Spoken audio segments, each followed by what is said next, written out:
My father, Olav haShalom, was a keen Zionist. In fact, he got into serious trouble with my mother when, at the wedding reception, which was a few days after the founding of the State of Israel, he managed to toast the State of Israel and somehow forgot to mention my mother.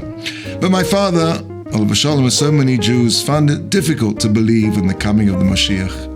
I said to him once, "Daddy, you were born in 1910. You saw the worst horror unleashed on the Jewish people in history, and 4 years after the end of that nightmare, the Jewish people had a sovereign state for the first time in over 1,000 years. If I'd been around in 1930 and told you that all that was about to take place, you'd have laughed at me. So is the coming of Mashiach that much more outlandish?"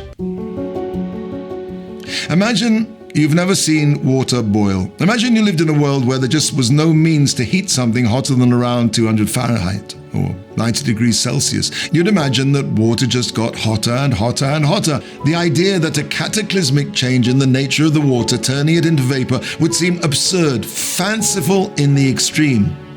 It's difficult for us to imagine cataclysmic change. Today was like yesterday, and yesterday was like the day before that, but things do change, and sometimes cataclysmically. There's no realistic day-after scenario for the war in Gaza. It's clear that Hamas will not settle for a state unless it's from the river to the sea, and on the other hand, Israel isn't about to meekly accept a set of water wings, supplied no doubt by the UN, and happily paddle out into the Med with Tel Aviv fading into the distance. This is an existential war without a solution.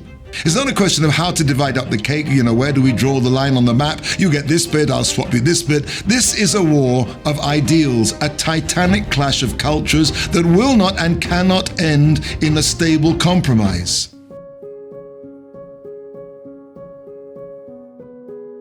As a believing Jew, it's clear to me that the only solution to this situation is Mashiach, the Messiah, for whom we daily hope, wait, and pray. Now, I'm sure people would think that too is a bit of a pipe dream, because nothing in our experience has ever resembled Mashiach, Messiah. God promised the Jewish people He would bring us a Messiah.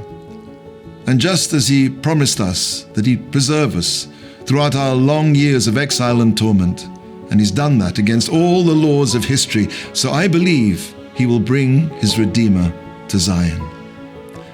I'm looking forward to seeing water boil.